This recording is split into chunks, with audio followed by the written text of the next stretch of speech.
Welcome to the Scenario Podcast, your guide to mental health and well-being. Each episode, we uncover practical tools, discuss expert insights, and explore how supplements can transform your mental health journey.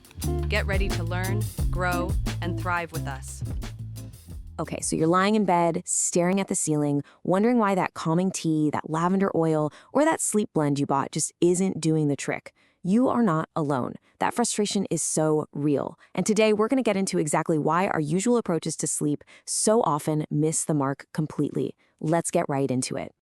Does this sound familiar to you? Your body is just physically exhausted. You are desperate for rest. But your mind is on. It's buzzing, it's racing, and it absolutely refuses to shut down. Well, that wired but tired feeling, it's not just in your head. It's a massive biological clue telling you what's actually going wrong.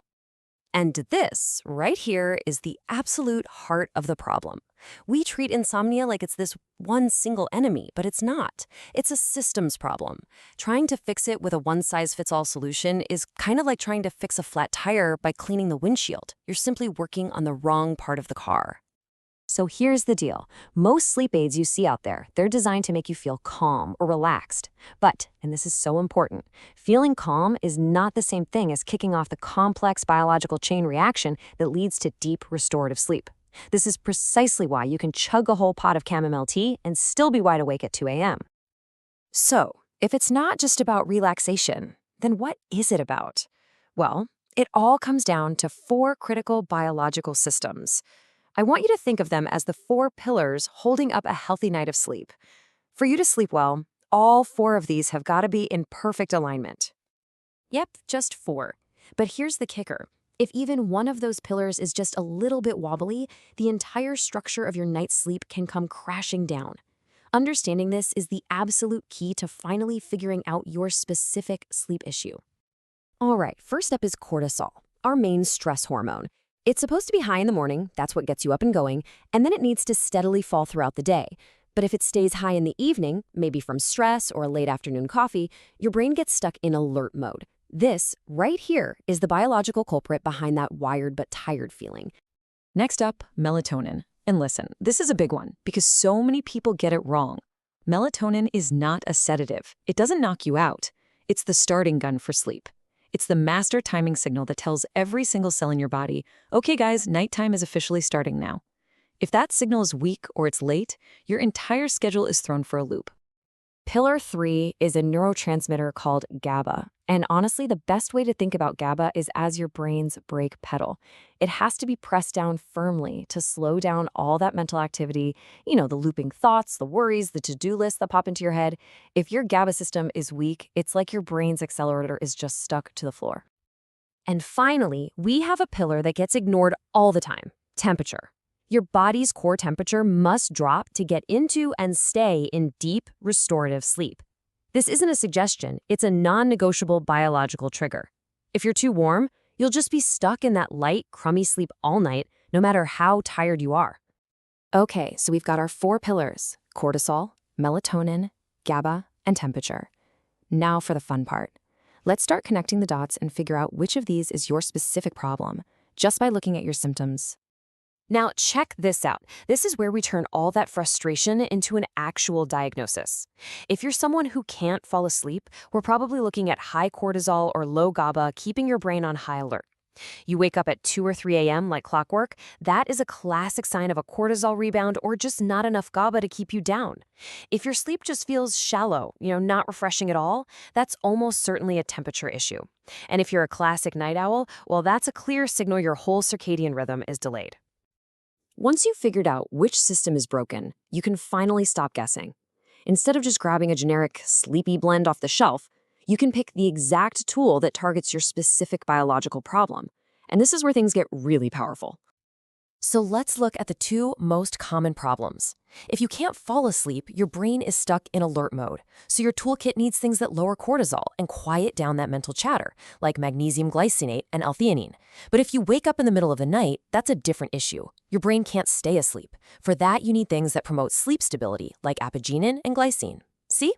Different problems require different tools. It just makes sense. Now, these supplements are powerful, for sure, but they don't work in a vacuum. To get the absolute best results, you've got to pair them with lifestyle habits that are sending the right signals to your brain. Think of these habits as force multipliers for your supplements. And honestly, it really boils down to these 4 non-negotiables. No screens before bed. That protects your melatonin. A nice cool bedroom. That helps trigger that all-important temperature drop. Getting some direct morning sunlight. That sets your master clock for the whole day. And a consistent schedule. That keeps everything predictable for your body. These simple things make your supplements work 10 times better. So if you're thinking, okay, where do I even start? This is a fantastic foundational stock that tackles the most common issues. You've got magnesium glycinate, which hits both stress and the GABA system, then L-theanine to quiet that racing mind, glycine helps lower your body temperature to get you into deep sleep, and finally, a very low dose of melatonin, which you should only use if you've identified that your timing is truly the problem. All right, let's tackle a question I get all the time. We see melatonin everywhere, often in these massive doses. But is it actually safe to take every single night? Well, the answer really comes down to the dose. A low dose, we're talking under 1 milligram, works with your body to gently adjust your internal clock. It's safe and it's effective for that specific job. But those huge 5 or 10 milligram doses, that's more like a hormonal sledgehammer. It can actually mess up your natural rhythms over time. So with melatonin, less is definitely more. Another great practical question.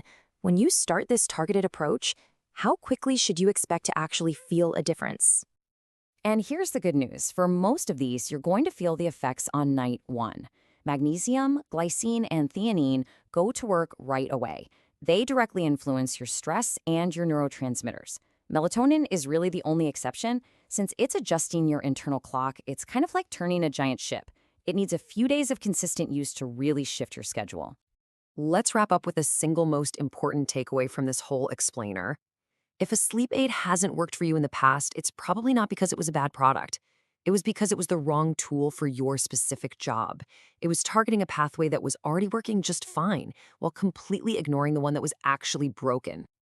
So the real question isn't whether you can fix your sleep. It's whether you're ready to stop guessing, stop randomly trying things, and start using a precise, targeted approach based on your own biology.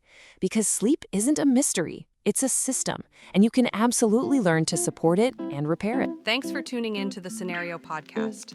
Don't forget to visit scenario.com for more expert tips, articles, and supplements designed to support your mental health. If you enjoyed this episode, remember to subscribe and share it with a friend. Until next time, take care of yourself.